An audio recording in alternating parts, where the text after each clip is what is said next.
பிக்மை ஸ்டாக்ஸ்க்கு உங்களை வரவேற்கிறேன். நேற்றிரவு நடந்த குளோபல் அதிர்வுகள் இன்னைக்கு நம்ம மார்க்கெட் ஓப்பனிங்ல என்ன மாதிரி தாக்கத்தை வச்சிருக்குன்னு பார்க்க வாங்க ஸ்ட்ரெயிட்டா இன்னைக்கு ப்ரீ மார்க்கெட் பகுப்பாய்வுக்குள்ள போயிடலாம்.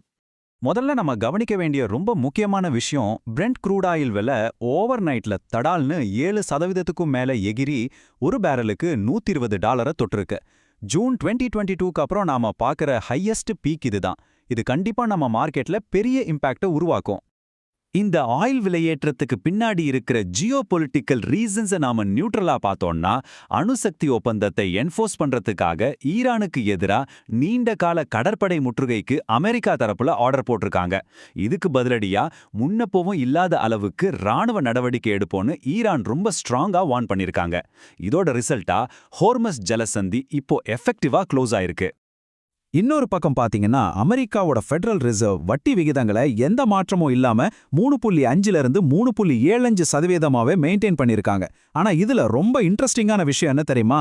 1992க்கு அப்புறம் ஃபெட் மெம்பர்ஸ் மத்தியில இவ்ளோ பெரிய கருத்து வேறுபாடு வந்தது இதுதான் ஃபர்ஸ்ட் டைம். வட்டியை குறைக்கணும், மேக்ரோ லெவல்ல இருக்கிற கன்ஃபியூஷன்ஸ், அப்புறம் வெள்ள மாளிகையில இருந்து எங்களுக்கு இண்டிபெண்டன்ஸ் வேணும்னு மெம்பர்ஸ் தங்களுக்குள்ள பயங்கரமா மோதிக்கிறாங்க. ஃபெட் தலைவர் ஜெரோம் பவல் என்ன சொல்லியிருக்காருன்னா, எக்கனாமிக் கண்டிஷனை பொறுத்து வட்டி விகிதத்தை ஏத்தவோ அல்லது இறக்கவோ எல்லா ஆப்ஷன்ஸும் ஓப்பனா தான் இருக்குன்னு சொல்லியிருக்காரு. அது மட்டும் இல்லாம அவர் சீக்கிரமே சேர்மேன் பதவியிலிருந்து விலகி வெறும் கவர்னர் ரோலுக்கு மாற போறதால பாலிசி முடிவுகள்ல இப்போ ஒரு பெரிய அன்சர்டனிட்டி, அதாவது நிலையற்ற தன்மை உருவாகி இருக்கு. இந்த $160 க்ரூட் ஆயில் அப்புறம் ஃபெட் குழப்பம், இந்த ரெண்டையும் வால் ஸ்ட்ரீட்டால அவ்வளோ ஈஸியா டைஜஸ்ட் பண்ணிக்க முடியல. அதனால இண்டெக்ஸ் எல்லாம் பெரிய மாற்றம் இல்லாம ஃபிளாட்டா தான் முடிஞ்சிருக்கு. ஆனா இங்க நீங்க ரொம்ப க்ளோஸா கவனிக்க வேண்டிய விஷயம், விக்ஸ் வாலட்டாலிட்டி இண்டெக்ஸ் தடால்னு 5% ஜம்ப் ஆகி 19 நெருங்கியிருக்கு. மார்க்கெட்ல ஒரு பெரிய நர்வஸ்னஸ் இருக்குங்கிறத இது கிளியரா காட்டுது. சரி, இந்த குளோபல் அதிர்வுகள் நம்ம லோக்கல் மார்க்கெட்டை எப்படி பாதிக்க போகுதுன்னு பார்க்கலாம். இன்னைக்கு காலையில கிஃப்ட் நிஃப்டி சரிந்து 24,110 ரேஞ்சில் ட்ரேட் ஆயிட்டு இருக்கு. மேத்தமேட்டிக்கலா பார்த்தா இன்னைக்கு நம்ம மார்க்கெட் ஓப்பன் ஆகும்போதே 100 பாயிண்ட்ஸுக்கும் மேல ஒரு கடுமையான கேப் டவுன் ஓப்பனிங் இருக்க போகுதுன்னு இது சிக்னல் கொடுக்குது. செக்டார் வைஸா ஏதாவது க்ளூ கிடைக்குதான்னு ஏடிஆர் டேட்டாவை பார்த்தோம்னா அங்கேயும் சிக்னல்ஸ் கொஞ்சம் மிக்ஸ்டாகவும் நெகட்டிவாகவும் தான் இருக்கு. ஐசிஐசிஐ, ஹெச்டிஎஃப்சி பேங்க்ல புதுசா ஒரு வீக்னஸ் தெரியுது. ஐடி ஸ்பேஸ்ல இன்ஃபோசிஸ், விப்ரோ எல்லாமே நியூட்ரல் டு நெகட்டிவ் பயாஸை தான் காட்டுது.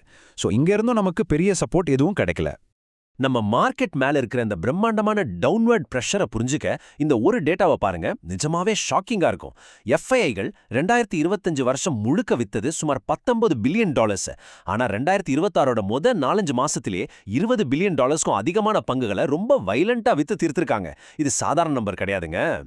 மார்க்கெட்டுக்கு அடியில எவ்வளோ பயங்கரமான ஒரு கயிறு இழுக்கும் போட்டி நடந்துட்டு இருக்குன்னு இந்த டேட்டா ரொம்ப அழகா காட்டுது. ஒரு பக்கம் ரீட்டைல் கிளையன்ட்ஸ் 72% லாங் ஓப்பன் இன்ட்ரெஸ்டோட மார்க்கெட் மேல போகும்னு நம்பிக்கையா நிக்கிறாங்க.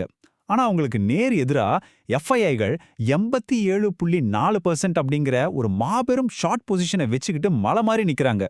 இது லிட்ரலா ஒரு பெரிய யுத்தக்களம் மாதிரி இருக்கு. மந்த்லி எக்ஸ்பைரி முடிஞ்ச நாள் ஆப்ஷன்ஸ் டேட்டாவை செக் பண்ணி பார்த்தா கால் ரைட்டிங்கை விட புட் ரைட்டிங் அதிகமா நடந்திருக்கு. இது புட் கால் ரேஷியோவை 1.03க்கு மேல தள்ளியிருக்கு. புதுசா 18% கால் ஓப்பன் இன்ட்ரெஸ்ட் ஆட் ஆகியிருக்கு. ஆனா அதுக்கு போட்டியா 24.4% புட் ஓப்பன் இன்ட்ரெஸ்ட் ஆட் ஆகியிருக்கு. ஸோ இன்னைக்கு நிஃப்டிக்கான நம்ம பிளான் என்ன? நிஃப்டி 24,180ல ஒரு புல்லிஷ் கேண்டலோட க்ளோஸ் ஆயிருந்தாலும் ஹையர் லெவல்ல நல்ல ப்ரெஷர் இருக்கு. அதனால இன்னைக்கு 24,000ல இருந்து 23,950 வரைக்கும் இருக்கிற இமீடியட் சப்போர்ட் ஜோனை ரொம்ப உன்னிப்பா வாட்ச் பண்ணுங்க. ஏன்னா அந்த லெவல் உடஞ்சதுன்னா நேரா 23,800 வரைக்கும் போறதுக்கான டிராப் டோர் ஓப்பன் ஆயிடும். அடுத்து பேங்க் நிஃப்டிக்கு வருவோம். இது முக்கிய மூவிங் ஆவரேஜ்களுக்கு கீழே ஒரு பேரிஷ் கேண்டில் பிரிண்ட் பண்ணி 55,400ல முடிஞ்சிருக்கு. நீங்க ஸ்கிரீன்ஷாட் எடுத்து வச்சுக்க வேண்டிய இமீடியட் சப்போர்ட் லெவல் 55,000லிருந்து 54,900 வரை. அதே நேரம் மேல பாத்தீங்கன்னா 55,900லிருந்து 56,000 வரைக்கும் ஹெவியான ரெசிஸ்டன்ஸ் வெயிட் பண்ணிட்டு இருக்கு. நம்ம டெக்னிக்கல் லெவல்ஸை ஆப்ஷன்ஸ் செயின் டேட்டாவும் அப்படியே கன்ஃபார்ம் பண்ணுது. அதிகபட்ச கால் ஓப்பன் இன்ட்ரெஸ்ட் 25,000லையும் புட் ஓப்பன் இன்ட்ரெஸ்ட் 24,000லையும் ரொம்ப ஸ்ட்ராங்கா இருக்கு. இதை வச்சு பார்க்கும்போது இன்னைக்கு செஷனுக்கான நம்ம immediate battleground trading range 24,000லிருந்து 25,000க்குள்ள தான் இருக்கும்னு ரொம்ப கிளியரா தெரியுது. ஓப்பனிங் பெல் அடிக்கிறதுக்கு முன்னாடி உங்க வாட்ச் லிஸ்ட்ல பஜாஜ் ஃபின்சர்வ், அதானி போர்ட்ஸ் மாதிரியான பெரிய கம்பெனிகளோட ஏர்னிங்ஸ் ரிசல்ட்ஸ் இருக்கான்னு செக் பண்ணிக்கோங்க. இது கூடவே அமெரிக்காவோட weekly jobs data, UK house price, அப்புறம் யுஎஸ் ஜப்பான் ட்ரேட் டேட்டா மாதிரியான குளோபல் மேக்ரோ ஈவெண்ட்ஸையும் நாம இன்னைக்கு கட்டாயம் ஃபாலோ பண்ணோம். இந்த ஹெவியான செட்டப்பை மொத்தமா சம்மரைஸ் பண்ணி பார்த்தா இன்னைக்கு நீங்க யோசிக்க வேண்டிய ஒரு முக்கியமான கேள்வி இதுதான். ஒரு பக்கம் க்ரூட் ஆயில் $120ல கொதிக்குது. ஃபெட்ல வரலாறு காணாத குழப்பம். எஃப்ஐஐகள் ரெக்கார்ட் லெவல்ல விக்கிறாங்க. இந்த நிலைமையில ரீட்டைல் முதலீட்டாளர்களால இன்னைக்கு மார்க்கெட்டை தாங்கி பிடிக்க முடியுமா? இல்ல இந்த 100 பாயிண்ட் கேப் டவுன் ஒரு பெரிய வீழ்ச்சியோட ஆரம்பமா? இது கண்டிப்பா ஒரு டஃப் ஃபைட்டா தான் இருக்க போகுது. கடைசியா ஒரு விஷயம், இந்த பிக்மை ஸ்டாக்ஸ் பகுப்பாய்வு முழுக்க முழுக்க எஜுகேஷனல் பர்பஸ்க்காக மட்டுமே பண்ணப்பட்டது. நாம செபி ரிஜிஸ்டர்ட் அனலிஸ்ட் கிடையாது. அதனால இன்னைக்கு நீங்க எந்த ட்ரேட் எடுக்கிறதுக்கு முன்னாடியும் உங்க ஓன் ரிசர்ச் பண்ணுங்க, உங்க ஃபினான்ஷியல் அட்வைசரை கன்சல்ட் பண்ணுங்க. மார்க்கெட் ஓபன் ஆக போகுது. Trade safe.